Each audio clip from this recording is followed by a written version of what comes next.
Morning students. हमारा topic चल रहा था एलसीआर सीरीज सर्किट, जिसमें हमने प्रीवियस लेक्चर में करंट एम्पलीट्यूड को निकाल लिया था और हमारे पास में करंट एम्पलीट्यूड का मान आया था I naught equal to E naught 1/ओमेगा c माइनस ओमेगा एल का होल स्क्वायर प्लस का आर स्क्वायर की पावर हाफ। हमारे पास में एक एलसीआर सीरीज सर्किट था जिसमें हमारा एक इंडक्टर लगा था, एक कैपेसिटर लगा था और एक रेजिस्टेंस लगा था। इस प्रकार का जो हमारा एलसीआर सर्किट होता है ये एक ऑसिलेटरी सर्किट होता है जहां पर इलेक्ट्रिक ऑसिलेशंस होते हैं। इस सर्किट में हमने यहाँ पर एक अल्टरनेटिंग ईएमएफ सोर्स यूज किया हुआ था जिसका प्रत्यावर्ती जनित्र यूज किया था equal to E naught sine omega t, और ये हमारा इंडक्टर था, ये कैपेसिटर और ये रेजिस्टेंस। इस सर्किट के लिए हमने इक्वेशन लिखी थी और यहाँ पर जो हमारी इक्वेशन आती है वो एक फोर्स्ड ऑसिलेटर की तरह आती है और इस इक्वेशन से हमने करंट एम्पलीट्यूड को ज्ञात किया था, आई नोट का हमने मान निकाल लिया था। आज के लेक्चर में हम लोग पढ़ेंगे कि रेजोनेंस क्या होता है, सीरीज रेजोनेंस। यहाँ पर यह हमारा जो सर्किट है वो सीरीज एलसीआर सर्किट है, तो क्योंकि यहाँ पर अपने सीरीज में लगे हैं और इसके लिए हम लोग आज पढ़ेंगे सीरीज रेजोनेंस को।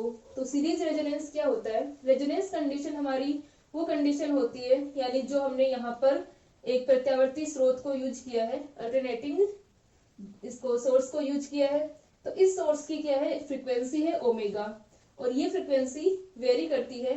तो इस फ्रीक्वेंसी की एक पर्टिकुलर वैल्यू होती है, उस पर्टिकुलर वैल्यू के लिए क्या होगा, करंट एम्पलीट्यूड जो है वो मैक्सिमम होगा। तो यहाँ से हम देख सकते हैं कि जो हमारी वो पर्टिकुलर वैल्यू जिसके लिए करंट एम्पलीट्यूड मैक्सिमम हो वो क्या कहलाती है, रेजोनेंस फ्रीक्वेंसी कहलाती है और उसे हम क्या कहते हैं, सीरीज रेजोनेंस कहते हैं। तो इसके लिए हम कंडीशन निकालते हैं और फिर हम देखते हैं कि हमारा जो करंट एम्पलीट्यूड का ग्राफ है ओमेगा के साथ में किस प्रकार से आता है।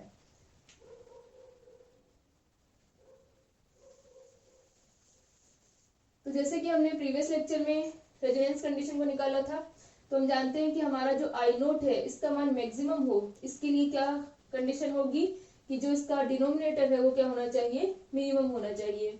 तो ये जो हमारा करंट एम्पलीट्यूड का मान आया था, इसको अगर हम ओम के नियम से क्या करें, कंपेयर करें, तो हमारी जो डिनोमिनेटर वाली वैल्यू है वो क्या है, एक तरीके से रेजिस्टेंस है।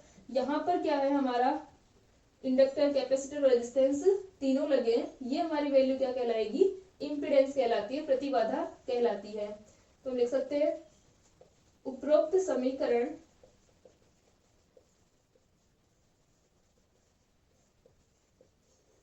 की तुलना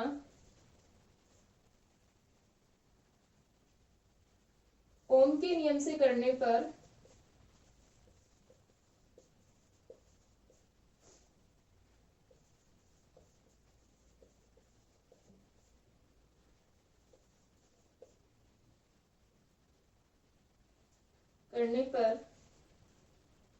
यहाँ पर स्क्वायर है, इसे ओमेगा एल माइनस 1/ओमेगा c भी रख सकते हैं, प्लस का आर स्क्वायर की पावर हाफ।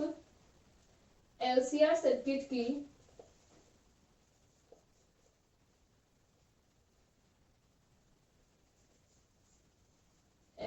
सर्किट की इम्पीडेंस प्रतिबाधा कहलाती है।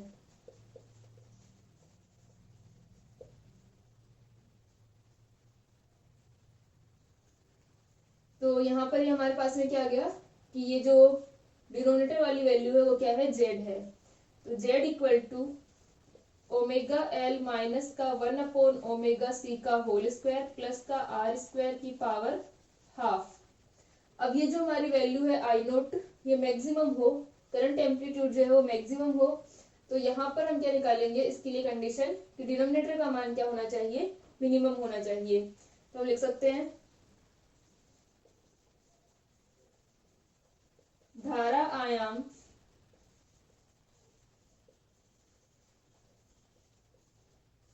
के अधिकतम होने के लिए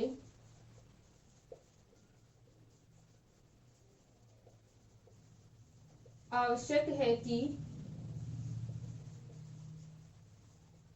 प्रतिबाधा का मान क्या हो, न्यूनतम हो, इम्पीडेंस का मान क्या हो, मिनिमम हो।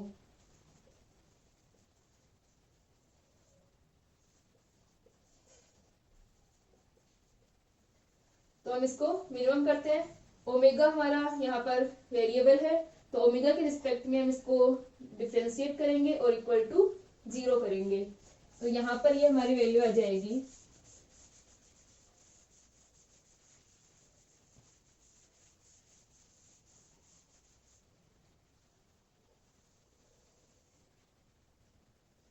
d/d omega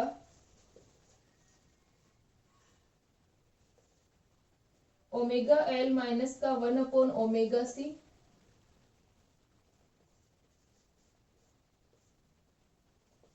whole square plus का r स्क्वायर इक्वल टू 0। तो यहाँ से अपने पास में क्या आ जाएगा, ओमेगा एल माइनस का 1/ओमेगा c का whole square plus r square equal to 0। इसको हम r का तो मान क्या होगा, 0 हो जाएगा, d/d ओमेगा हम कर रहे हैं। यह आ जाएगा 2 ओमेगा एल माइनस का 1/ओमेगा c, और इसका हमने किया ओमेगा एल का किया तो एल माइनस ये हो जाएगा प्लस का 1/ओमेगा स्क्वायर c इक्वल टू 0। ठीक है, पहले हमने इसका कर लिया, इसका होल स्क्वायर है तो 2 ओमेगा एल माइनस का 1/ओमेगा c और l प्लस 1/ओमेगा स्क्वायर c इक्वल टू 0 आ गया। तो यहाँ से हम देख सकते हैं कि ये वाली जो हमारी वैल्यू है वो कहाँ आ रही है, इस डिनोमिनेटर के अंदर आ रही है। तो इससे हम मान निकाल सकते हैं, यानी इससे हम क्या कर सकते हैं, कंडीशन निकाल सकते हैं। ये वाली वैल्यू हमारी 0 हो जाएगी, तो क्या हो जाएगा, ये प्रतिबाधा का मान क्या होगा, न्यूनतम होगा। तो हम इसको इक्वल टू 0 करके इसके लिए कंडीशन निकाल सकते हैं। तो ओमेगा एल माइनस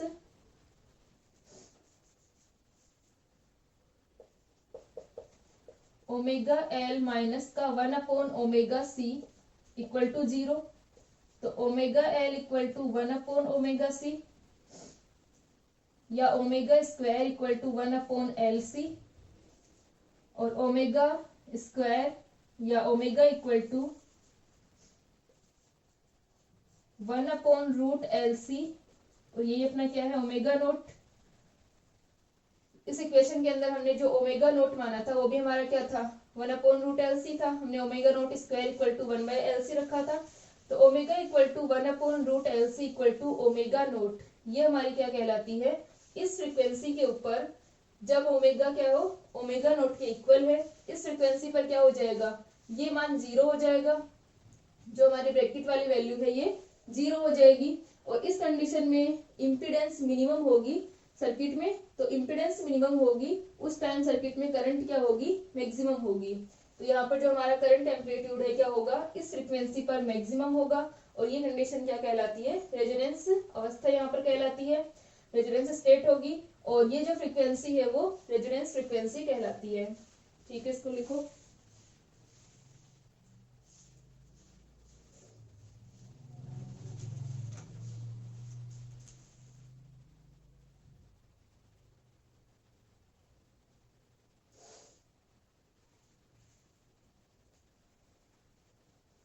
ठीक है, यहाँ तक हो गया। तो अब हम ग्राफ बनाए ओमेगा और आई के बीच में।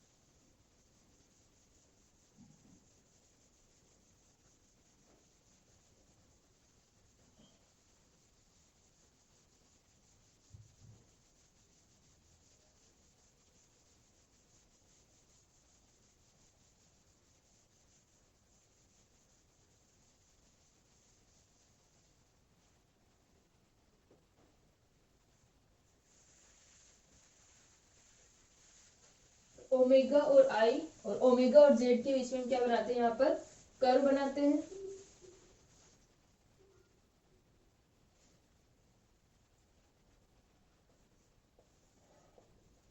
धारा आई तथा प्रतिबाधा जेड करंट आई और इम्पीडेंस जेड का हम किसके साथ में, ओमेगा के साथ में क्या बना रहे हैं, कर्व बना रहे हैं।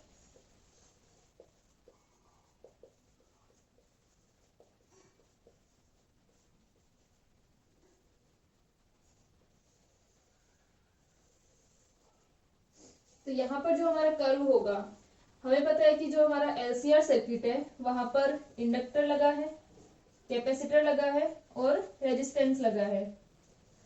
तो जब हमारी ओमेगा जो हो जीरो हो, हम यानी बहुत, या तो हमारी जो फ्रीक्वेंसी बहुत कम है या ओमेगा इक्वल टू जीरो है, तो ओमेगा इक्वल टू जीरो पर इंडक्टर का जो प्रतिघात होता है, रिएक्टेंस होती है, प्रतिघात रिएक्टेंस जो इसकी होती है उसका मान कितना होगा, X L equal to omega L होता है अपने पास में, तो एक्स एल का मान यहाँ पर ओमेगा एल होगा और एक्स सी का मान क्या होता है, 1/ओमेगा सी होता है। तो जब हमारा ओमेगा इक्वल टू जीरो है तो यहाँ पर हम देख सकते हैं कि जो कैपेसिटर रिएक्टेंस प्रोवाइड करवाता है कि इसकी जो मान होगा एक्स सी का 1/0, यानी क्या हो जाएगा, इन्फिनिटी हो जाएगा। ठीक है, यानी बहुत ज्यादा क्या होगी, यहाँ पर रिएक्टेंस होगी कैपेसिटर के कारण। तो जब ओमेगा हमारा जीरो होगा तो ये एक तरीके से क्या करेगा, करंट को फ्लो यहाँ पर नहीं होने देगा। इस कंडीशन में करंट क्या रहेगी, जीरो रहेगी। फिर हमारे पास में जब हम बात करें ओमेगा इक्वल टू इन्फिनिटी की, यानी बहुत ज्यादा फ्रीक्वेंसी की, ओमेगा टेंड्स टू इन्फिनिटी हम यहाँ पर ले सकते हैं। हम दो यहाँ पर कंडीशन ले लेते हैं, एक हमारी इनिशियल और एक हम बहुत ज्यादा फ्रीक्वेंसी की बात करें। तब क्या होगा कि जब ओमेगा का मान बहुत ज्यादा है तो एक्सएल का मान क्या होगा, बहुत ज्यादा होगा यहाँ पर, क्योंकि इसके कारण जो प्रतिघात होगा, रिएक्टेंस होगी, उसका मान क्या हो जाएगा, ओमेगा के बढ़ने के साथ में बढ़ेगा। और ओमेगा अगर बहुत कम है तब कैपेसिटर की रिएक्टेंस बढ़ेगी, यानी ओमेगा जब बहुत कम होगा तब भी करंट का मान जीरो है, और जब ओमेगा बहुत ज्यादा है तब भी करंट का मान क्या होगा, जीरो होगा। फिर जैसे जैसे हमारे पास में ओमेगा की वैल्यू, जो बीच की हमारी वैल्यूज होंगी, तो एक पर्टिकुलर हमारी जो फ्रीक्वेंसी आ रही है omega equal to omega naught, जिसे हम रेजोनेंस फ्रीक्वेंसी कहते हैं, उस फ्रीक्वेंसी के ऊपर, यानी वो पर्टिकुलर फ्रीक्वेंसी, इसके ऊपर हमारे पास में क्या मिलेगा, जेड का मान मिनिमम होगा। इस सर्किट के अंदर जेड का मान क्या हो जाएगा, मिनिमम हो जाएगा। तो वो जो हमारी कंडीशन होगी, उस कंडीशन पर क्या होगा, इस सर्किट में करंट का मान बढ़ेगा, मैक्सिमम हमें करंट एम्पलीट्यूड मिलेगा। तो पहले हम जेड मिनिमम भी निकाल लेते हैं इसके लिए।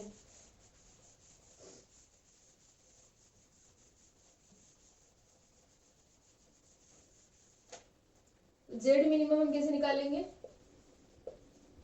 जेड मिनिमम के लिए हम इसको रेजोनेंस फ्रीक्वेंसी को रखेंगे, क्या थी, 1/√LC। तो यहाँ पर आ जाएगा जेड मिनिमम का मान 1/,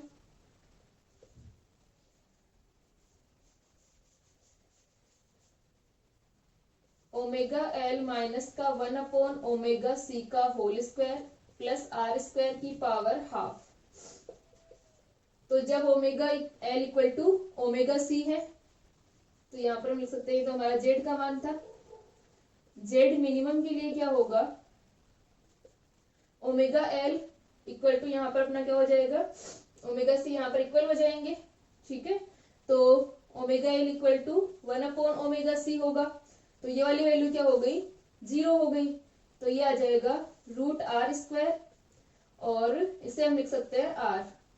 यानी जब करंट एम्पलीट्यूड मैक्सिमम है, या हमारी जो रेजोनेंस फ्रीक्वेंसी है, उसके ऊपर जो ये इम्पीडेंस होगी, ओनली किसके कारण होगी, रेजिस्टेंस के कारण होगी, और ये हमारी क्या होगी, मिनिमम जेड होगी। ये मिनिमम हमारी क्या है, प्रतिबाधा है। तो आई का मान क्या हो जाएगा, I naught maximum equal to E naught upon Z था, और जेड का मान क्या है, ई नोट अपॉन आर। यानी रेजोनेंस फ्रीक्वेंसी पर हमारी जो आई नोट मैक्सिमम आएगा वो क्या आएगा, ई नोट अपॉन आर आएगा।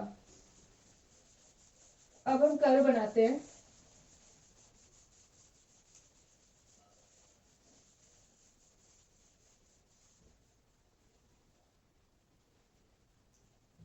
तो पहले अगर हम आई और ओमेगा के लिए बनाते हैं।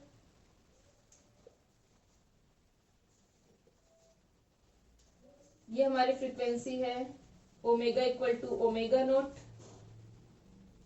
तो जो कर्व आएगा वो इस प्रकार आएगा। जब ओमेगा हमारा 0 होगा तो सर्किट में करंट फ्लो नहीं होगी, करंट का मान भी 0 होगा, और ओमेगा के बढ़ने पर भी करंट क्या होगी, 0 होगी। यानी हमारी पर्टिकुलर फ्रीक्वेंसी होगी जिसके ऊपर यहाँ पर क्या होगा, इसमें से सर्किट में से मैक्सिमम करंट फ्लो होगी, आई नोट का मान क्या होगा, मैक्सिमम होगा। तो यहाँ पर जो हमारा सर्किट होता है एलसीआर सीरीज सर्किट जो हम पढ़ रहे हैं, ये एक तरीके से एक सेलेक्टिव सर्किट होता है। इसकी एक पर्टिकुलर फ्रीक्वेंसी होगी जिसके ऊपर ये क्या होता है, इसकी करंट का मान मैक्सिमम होता है। ठीक है। इसी प्रकार अगर हम जेड की बात करें तो रेजोनेंस फ्रीक्वेंसी पर जेड मिनिमम होगा। इसी वजह से हमारी करंट क्या हो रही है, आसानी से प्रवाहित होती है और मैक्सिमम होती है। तो जेड मिनिमम का ग्राफ क्या आएगा, जस्ट इसके अपोजिट आएगा। हमें पता है कि जब फ्रीक्वेंसी बहुत कम है तब भी रिएक्टेंस बहुत ज्यादा थी, और जब फ्रीक्वेंसी बहुत ज्यादा है तब भी रिएक्टेंस बहुत ज्यादा होगी। तो जेड का ग्राफ क्या हो जाएगा, जस्ट इसके अपोजिट। और ये वाली जो हमारी वैल्यू है omega equal to omega naught, तो omega equal to omega naught पर जेड मिनिमम रहेगा और ये होगा आर के इक्वल। ये हमारा जेड मिनिमम इक्वल टू क्या आ जाएगा, आर के इक्वल, और ये हमारी मैक्सिमम। तो यहाँ पर हम देख सकते हैं ये हमारी फ्रीक्वेंसी रेंज यहाँ पर आती है और एक पर्टिकुलर फ्रीक्वेंसी पर इसका मान मैक्सिमम होता है। तो एक तरीके से एक सेलेक्टिव सर्किट होता है ये। ठीक है, इसको बना लो।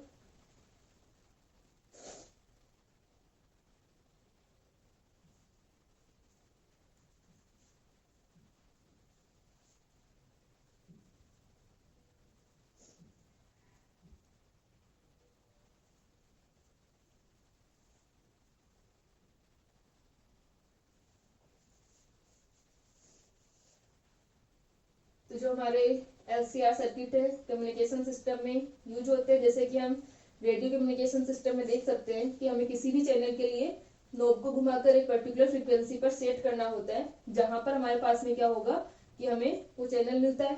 तो वहां पर हम इसको सेट करना होता है कि पर्टिकुलर फ्रीक्वेंसी पर ये क्या होगा, सर्किट में मैक्सिमम करंट यहाँ पर फ्लो होती है। तो नेक्स्ट हम पढ़ते हैं हाफ पावर पॉइंट्स को।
हाफ पावर पॉइंट्स अर्ध शक्ति बिंदु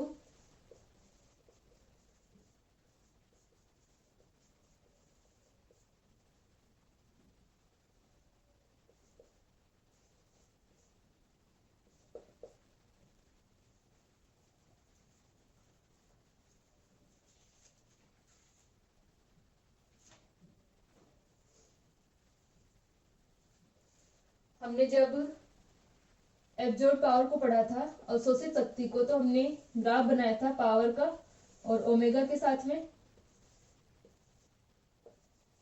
तो हमारे पास में हमने दो पॉइंट्स डिफाइन किए थे। एक तो क्या था हमारा ओमेगा 1 और ओमेगा 2।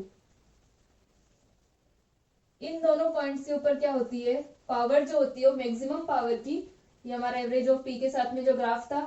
तो इसके अंदर हमारी जो ओमेगा 1 और ओमेगा 2 दोनों पॉइंट्स होते हैं, इन पॉइंट्स के ऊपर क्या होती है, पावर मैक्सिमम पावर की हाफ होती है। ये हमारे क्या कहलाते हैं, अर्ध शक्ति आवृत्ति बिंदु या अर्ध शक्ति बिंदु, हाफ पावर पॉइंट्स कहलाते हैं। तो यहाँ पर हमने क्यू को डिफाइन किया था इनके फॉर्म में, Q equal to omega naught upon omega 2 minus omega 1। तो हमारा जो क्यू होता है, ये जो हमारा विशेषता गुणांक है, वो सर्किट की जो विशेषताएं होंगी, जैसे कि हमने सिलेक्टिविटी को पढ़ा, या हम देखते हैं कि क्यू का मान होता है, क्यू के मान पर डिपेंड करता है कि हमारा जो सर्किट होगा, ये जो हमारा ग्राफ होगा या रेजोनेंस जो कंडीशन हम पढ़ रहे हैं, इसके अंदर ये फ्लैट होगा या शार्प होगा, वो हम क्यू से देख सकते हैं। तो यहाँ पर हम इन सब के लिए क्यू को पढ़ते हैं कि क्यू जो होगा हमारा, किस प्रकार से हम इसको निकाल सकते हैं एलसीआर सर्किट के लिए, जैसे कि हमने प्रीवियस लेक्चर में निकाला था विशेषता गुणांक को। अब यहाँ पर हम एलसीआर सर्किट के लिए क्यू को डिफाइन करते हैं। तो जो क्यू होगा अपना, क्यू इक्वल टू क्या होता है, विशेषता गुणांक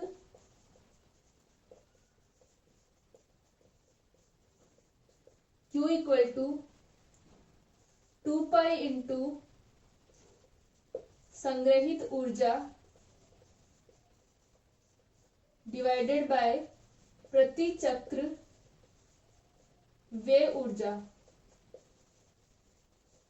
Q इक्वल टू क्या होता है कि जितनी एनर्जी स्टोर हुई है अपॉन जितनी एनर्जी यहाँ पर खर्च होगी, जितनी एनर्जी लॉस होगा, इनटू यहाँ पर क्या करते हैं हम 2 पाई करते हैं। ये हमारे किसको रिप्रेजेंट करता है, क्वालिटी फैक्टर को।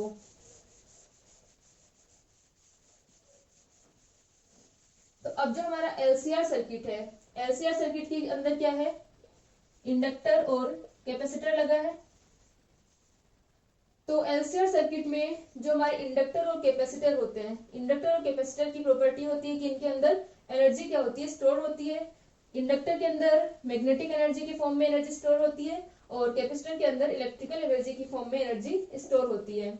आप लोगों ने इंडक्टर और कैपेसिटर की प्रॉपर्टीज पढ़ी हैं, तो आप हमें पता है कि यहाँ पर एनर्जी स्टोर होती है इंडक्टर में और कैपेसिटर में। तो यहाँ पर क्या होगा कि जो संग्रहित ऊर्जा आएगी वो किसकी फॉर्म में आएगी, इंडक्टर में या कैपेसिटर में, और जो एनर्जी लॉस होता है वो कहाँ पर होता है, आर पर होगा, रेजिस्टेंस पर होगा, यहाँ पर वोल्टेज ड्रॉप होगा। तो एनर्जी लॉस तो हम निकालेंगे आर के ऊपर, और जो हमारी एनर्जी स्टोर होगी वो किसके ऊपर होगी, कैपेसिटर या इंडक्टर के ऊपर। अब हमें पता है कि जो हमारे इंडक्टर और कैपेसिटर होते हैं, मान लो किसी सर्किट में हमारा इंडक्टर और कैपेसिटर अगर लगे होते हैं, तो अगर हमने कोई सोर्स को अप्लाई किया है, मान लो हमने कोई सोर्स अप्लाई किया और जो हमारा इंडक्टर है वो क्या हो रहा है, इसके अंदर एनर्जी स्टोर हो गई। तो इंडक्टर के अंदर मैक्सिमम एनर्जी कितनी स्टोर होती है, half L I square maximum, यानी जब करंट मैक्सिमम होगी तो इसके अंदर अपने पास में half L I square maximum energy store हो जाती है। उस कंडीशन में क्या होगा, यहाँ पर कैपेसिटर पर चार्ज 0 होगा, ठीक है, करंट यहाँ पर मैक्सिमम होगी और एल आई स्क्वायर मैक्सिमम इसके अंदर एनर्जी स्टोर होती है। अब यदि सर्किट को, ये जो हमारा सर्किट है इसमें कोई सोर्स नहीं लगा है, तो क्या होगा कि ये एनर्जी ट्रांसफर होती रहती है प्रेरकत्व से या इंडक्टर जो है इससे कैपेसिटर क्या होगा, चार्ज होता रहता है, ठीक है। जब कैपेसिटर मैक्सिमम चार्ज हो जाता है तो क्या होगा, कैपेसिटर का डिस्चार्जिंग होगी किसके थ्रू, इंडक्टर के थ्रू, ठीक है। फिर इंडक्टर में से फ्लो होने वाली करंट वेरी करेगी, यानी जैसे जैसे करंट का मान बढ़ रहा है तो इंडक्टर में क्या होगा, ईएमएफ प्रोड्यूस होता है और फिर से यहाँ पर एनर्जी स्टोर होती है। यानी एक तरीके से एनर्जी जो है वो इनमें ट्रांसफर होती रहती है। इसमें एनर्जी मैक्सिमम स्टोर होगी half L I square maximum, या हम ये मान सकते हैं कि हमने क्या किया कि जो कैपेसिटर है हमारा किसी सर्किट के अंदर, कैपेसिटर और इंडक्टर लगा है, तो कैपेसिटर को फुली चार्ज कर दिया जाए तो क्या होगा, फिर अगर हमने सोर्स को हटा दिया है तो क्या हो जाएगा, कैपेसिटर जो है इंडक्टर के थ्रू डिस्चार्ज होगा, यानी इसके कारण इस इंडक्टर को यहाँ पर क्या मिलेगी, करंट मिलेगी। ये एक सोर्स की तरह कार्य करेगा और इंडक्टर में से जब करंट फ्लो होगी तो यहाँ पर एनर्जी स्टोर हो जाएगी half L I square maximum. फिर ये मैक्सिमम यहाँ पर एनर्जी स्टोर होने के बाद में वापस से ये अपोजिट डायरेक्शन से कैपेसिटर चार्ज होने लग जाएगा और कैपेसिटर में एनर्जी स्टोर होगी half Q upon Q maximum upon C, ठीक है, ये एनर्जी किस में स्टोर होगी, कैपेसिटर के अंदर। यानी एक तरीके से हम कह सकते हैं कि एनर्जी ट्रांसफर होती रहती है। एक बार हमारा इंडक्टर जो है इसमें मैक्सिमम एनर्जी स्टोर होगी, फिर उसके बाद में कैपेसिटर में मैक्सिमम एनर्जी स्टोर होगी। इसीलिए क्या होते हैं यहाँ पर ऑसिलेशन होते हैं। ठीक है, तो इसके अंदर ये इसी तरह से ऑसिलेशन चलते रहते हैं अगर कोई एनर्जी लॉस नहीं हो। लेकिन रेजिस्टेंस के कारण क्या होता है, एनर्जी लॉस होता है, जिसके कारण ये ऑसिलेशन डिक्रीज होने लगते हैं। ठीक है, एम्पलीट्यूड जो है वो डिक्रीज होने लगता है। तो एक तरीके से हम कह सकते हैं कि जो हमारा इंडक्टर है, या तो इसके अंदर हमारी एनर्जी स्टोर रहेगी या कैपेसिटर के अंदर। जब इंडक्टर के अंदर एनर्जी स्टोर है उस टाइम कैपेसिटर पर चार्ज जीरो होगा, और जब कैपेसिटर में एनर्जी स्टोर है उस टाइम इंडक्टर में करंट जीरो रहेगी। ठीक है, तो यहाँ पर हम लिख सकते हैं कि जो एनर्जी स्टोर है वो किसकी फॉर्म में, या तो इंडक्टर के ऊपर या कैपेसिटर के ऊपर।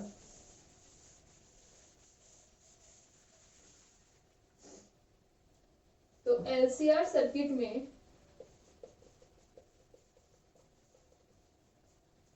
परिपथ में ऊर्जा संग्रहण,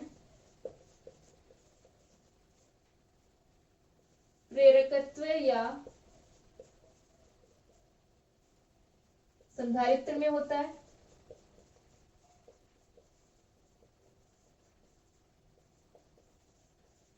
एक बार एक में एनर्जी स्टोर, फिर उसके बाद वो दूसरे के द्वारा डिस्चार्ज होता है, फिर दूसरे वाले में एनर्जी स्टोर, फिर वापस से उसमें, इसी तरह से ऑसिलेशन चलते रहते हैं। तो क्या होगा, यह संधारित्र में होता है।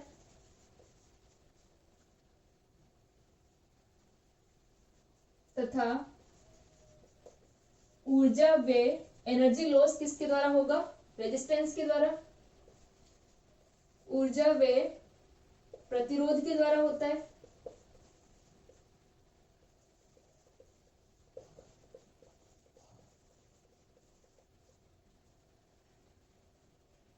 प्रतिरोध के द्वारा होता है।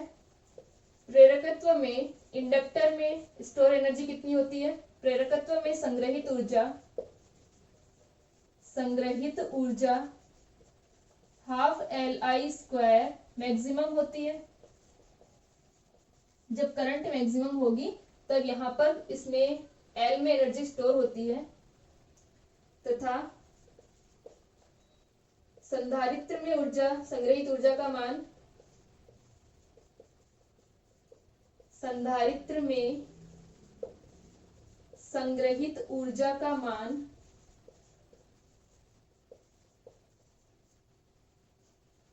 1/2 क्यू मैक्सिमम स्क्वायर अपॉन सी होता है।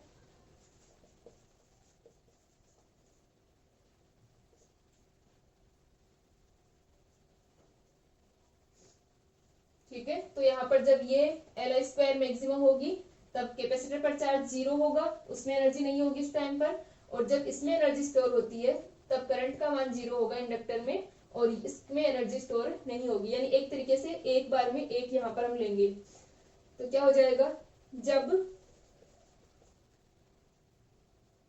संग्रहित ऊर्जा half L I square maximum होगी, तब संधारित्र पर Q इक्वल टू 0 होगा, तथा जब संग्रहित ऊर्जा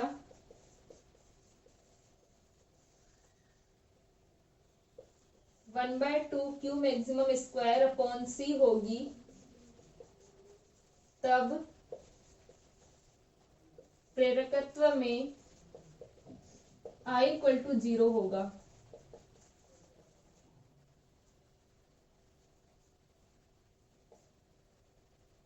ठीक है, तो Q इक्वल टू हमारा क्या आएगा, एक बार हम प्रेरकत्व के अकॉर्डिंग ले लेंगे, एक बार हम कैपेसिटर के लिए ले लेंगे। पहले इसको लिख लो।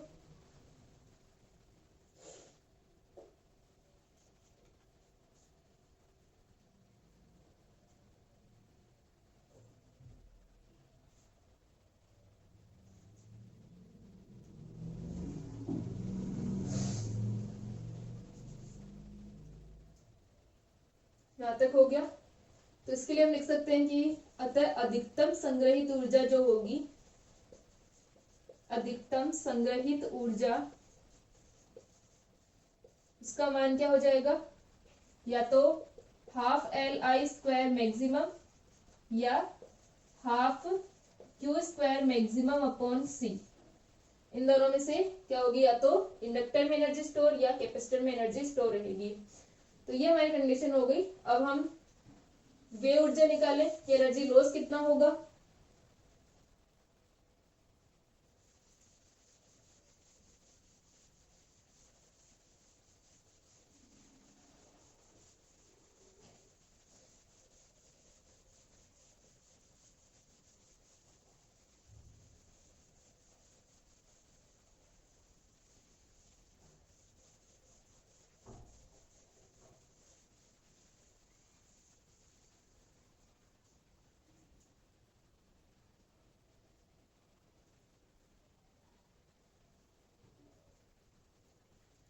तो वे ऊर्जा जो होगी, एनर्जी लॉस जो होगा वो रेजिस्टेंस के कारण हो रहा है। तो वे ऊर्जा equal to Ri² equal to Ri maximum का स्क्वायर डिवाइडेड बाय √2। ये हमारी जो करंट है I मैक्सिमम स्क्वायर बाय √2 जो हमने लिखा है यहाँ पर, वो किसके लिए मान है, जब हमारा अर्ध शक्ति आवर्ती बिंदु होते हैं, हमारे हाफ पावर पॉइंट्स जो होते हैं, वहां पर करंट का मान क्या होता है, I मैक्सिमम बाय √2 होता है। ये जो हमारा करंट का ग्राफ था, इसके अंदर ये वाली करंट हमारी मैक्सिमम होती है, omega equal to omega naught पर I मैक्सिमम। और यहाँ पर जो हम हाफ पावर पॉइंट्स देखें, ω1 और ω2, तो यहाँ पर जो करंट का मान होता है I मैक्सिमम बाय √2 होता है। ठीक है, क्योंकि हमारे हाफ पावर पॉइंट्स पर पावर क्या होती है, P equal to P maximum by √2 होती है, P मैक्सिमम बाय 2 होती है। यानी इन हाफ पावर पॉइंट्स के ऊपर पावर का मान क्या होता है, मैक्सिमम पावर का 1/2 होता है। तो यहाँ से हम देख सकते हैं कि P इक्वल टू हमारा VI होता है। ठीक है, और यहाँ पर हम लिख सकते हैं VI मैक्सिमम बाय √2। ठीक है, VI मैक्सिमम बाय 2 यहाँ पर, और इसको हम लिख सकते हैं I²R। यहाँ पर भी हमारा I²R हो जाएगा। तो अगर हमारा R कैंसिल है तो यहाँ से हम देख सकते हैं कि I का मान क्या होगा, I मैक्सिमम बाय √2 होगा।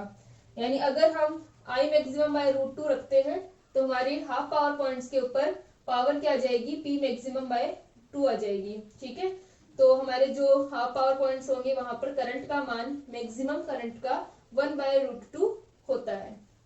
ठीक है, यहाँ पर हमने पावर का फॉर्मूला रखा था P इक्वल टू VI या I²R। ठीक है, तो I²R से हमारे पास में I²R equal to I maximum square R divided by 2 होगा, क्योंकि पावर के अकॉर्डिंग अगर हम निकालें तो यहाँ पर अपना I मैक्सिमम बाय √2 आ जाता है। तो ये वाली हमारी वैल्यू आ गई, Ri² equal to I maximum by √2 का स्क्वायर। तो ये हमारी क्या है, वे ऊर्जा है। तो हम निकाल सकते हैं Q का मान क्या होगा, 2 पाई इंटू संग्रहित ऊर्जा कितनी है, हाफ Li²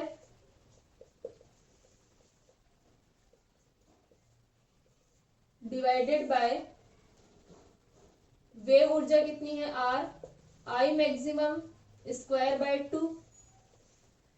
तो यहां से अपना 1/2 से 1/2 कैंसिल हो जाएगा, ये हो जाएगा 2 पाई I² मैक्सिमम से I² मैक्सिमम कैंसिल, तो 1/2 पाई, ये 2 पाई, ये हम प्रति चक्र वे ऊर्जा निकालते हैं। ठीक है, तो इंटू टी से हम मल्टीप्लाई कर देंगे इसको, तो ये आ जाएगा 2 पाई बाई टी। क्यू का जो हमारा फॉर्मूला था उसमें हम 2 पाई अपॉन में प्रति चक्र वे ऊर्जा निकालते हैं। ठीक है, पर साइकिल के लिए हम निकालते हैं, तो यहाँ पर हम टी से मल्टीप्लाई कर देंगे इसे। तो T into 1/2 Li² maximum, I² maximum से I² मैक्सिमम हमारा कैंसिल, और 1/2 से 1/2 कैंसिल, तो ये आ गया L/R। और 2 पाई बाई टी हमारा क्या होगा, ω0 L/R। ठीक है, तो Q का मान कितना आ गया, ω0 L/R आर आ गया।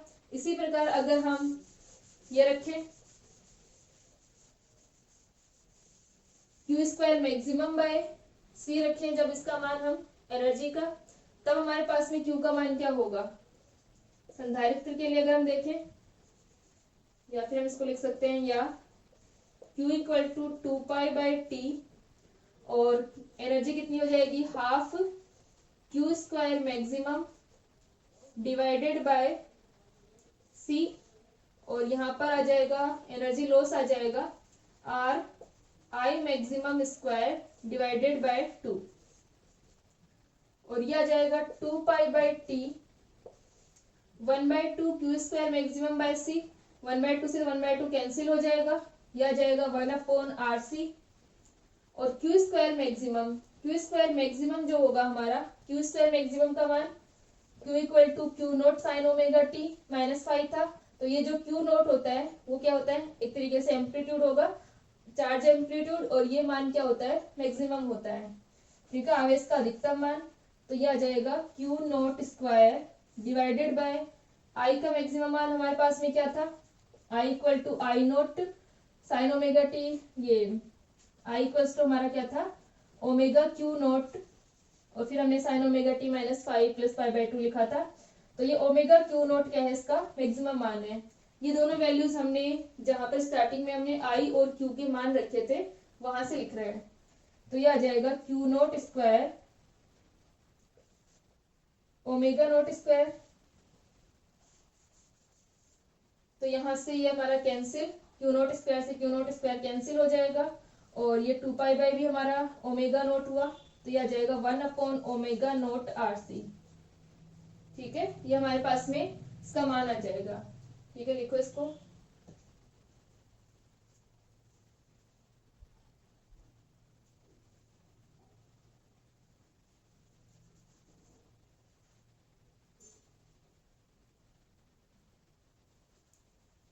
ठीक है, इसके अंदर हमने ओमेगा नोट इक्वल टू ये हमने 2π/T लिखा है, और ये हमने क्यू नोट, ये Q maximum equal to Q naught हमने कहाँ से लिया है, जो हमारी स्टार्टिंग की इक्वेशन थी, Q equal to Q naught, और आई मैक्सिमम का मान भी हमने वहीं से I equals to I naught जो हमारा लिखा था, आई नोट का मान हमारा क्यू नोट ओमेगा नोट आ जाएगा, तो ये हमारी क्या आ गई, इक्वेशन आ गई, और क्यू का मान आ जाएगा 1/ओमेगा नोट RC। तो यानी हमारी जो हाफ पावर पॉइंट्स के ऊपर ये जो एनर्जी लॉस होगा वो इतना होगा, और ये हम इस प्रकार से क्यू का मान निकाल सकते हैं। तो एलसीआर सर्किट के लिए जो हमारा हमने पहले क्यू का मान लिखा था, Q equal to ω2 - ω1 divided by omega naught divided by ω2 - ω1, ये जो हमने वैल्यू निकाली थी, इसको हम एलसीआर सर्किट से किस प्रकार से निकाल सकते हैं वो हम नेक्स्ट लेक्चर के अंदर पढ़ेंगे।